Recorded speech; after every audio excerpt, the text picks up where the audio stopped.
Maligayang pagbabalik mga kaibigan, dahil malapit na rin magtatapos ang Fairy Tail 100 Years Quest ay ipagpapatuloy na nga natin ang bagong kabanata ng ating manga review. Kaya hindi ko na patatagalin pa, ito na ang chapter 167 to 168 ng Fairy Tail 100 Years Quest.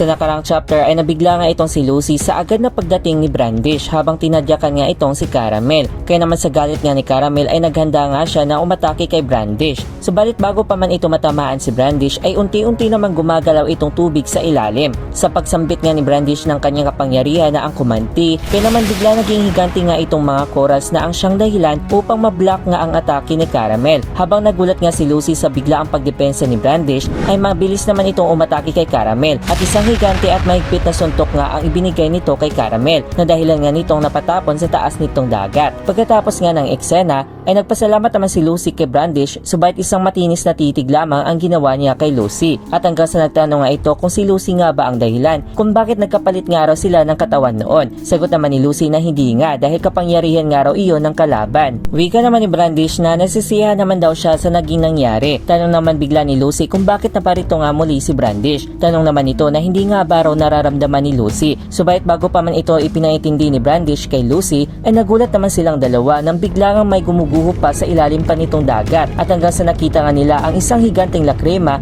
na ito nga ang siyang dahilan kung bakit nagiging dragon nga itong mga tao sa Ermina. At mas laking bigla pa nga ni Lucy dahil nakita niya nga rito sa lakrima mismo ang siyang hinahanap niya pati na rin si Brandish na ang susi ni Aquarius. Wika pa ni Brandish na sinusundan niya nga raw ang mahika nitong susi. Tanong naman ni Lucy kung bakit nasa lakrima nga raw ang susi ni Aquarius. Sagot naman ni Brandish na hindi niya nga rin daw alam. Bigla na nga lang napayak si Lucy sa kanyang nararamdaman na makita nga itong susi. Agad namang lumangoy si Lucy upang kunin nga ito, subalit mabilis din na lumangoy si Brandish at hinarangan si Lucy. Wika pa nito na ito nga raw mismong susi ay hindi niya hahayaang makuha ni Lucy. Dagdag pa nito na si Aquarius nga raw ay pagmamay-ari ng kanyang ina at hindi nga raw ito para kay Lucy. Wika naman ni Lucy na hindi nga isang bagay itong si Aquarius upang pag-aagawan nila dahil isang kaibigan niya nga raw ito. Habang sa pagsasagutan nga nila Lucy at Brandish ay napahinto naman sila nang biglang dumating nga itong water dragon god na si Merfolvia habang umiikot nga ito sa mismong higanting lakrima. Ipinahayag naman ni Lucy kay Brandish kung ano nga ba itong dragon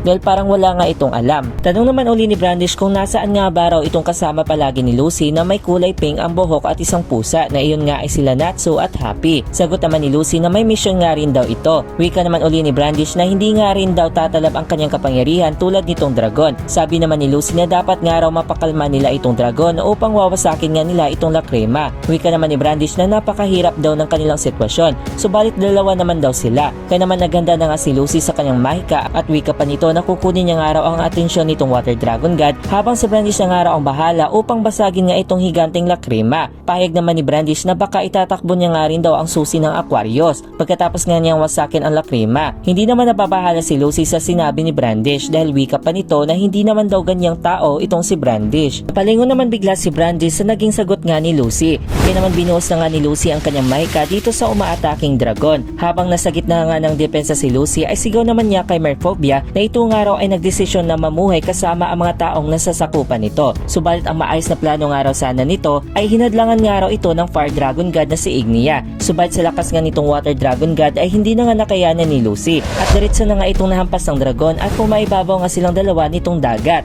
At sa mga oras ngang iyon ay laking gulat at takot nga ni Lucy dahil mapupunta nga siya sa malaking bibig ng water dragon god. Pero bago nga yan itutuloy ay nilipat muna ang eksena dito kay Natsu na sinuntok niya nga ng mahigpit itong na dragonified na rin na si Brian. Galit namang tanong ni Natsu kung nasaan na nga ba raw itong si Ignia. Ngunit sagot naman nito na magsisimula na nga raw ang mundo ng mga dragon na kung saan wala na nga makakatalong mga tao sa mismong mga dragon. Balik naman dito sa ilalim ng karagatan, bago pa man ang nangyari kay Lucy ay gamit nga itong higanting kamay ni Brandish ay sinusubukan niya nga wasakin itong lakrima. Subalit wika pa niya na wala nga paring epekto ang kanyang mahika rito. At nang makita niya nga ng harapan ang susi ng Aquarius ay pagtataka pa niya kung paano nga ba napunta sa loob nitong lakrima itong susi. Isip pa nga niya na kung nahulog nga raw itong susi sa ilalim nitong karagatan at napunta nga ito sa itaas dahil sa paglabas nga nitong lakrima. Subalit imposible naman daw na mapasok ito sa loob. At hanggang sa may napansin nga siyang gumagalaw nitong lakrima na ito pala ang dahilan kung bakit napunta nga sa loob itong susi dahil lumalaki nga pa rin pala ito. Mula naman sa kanyang likuran ay may napansin naman siyang may paparating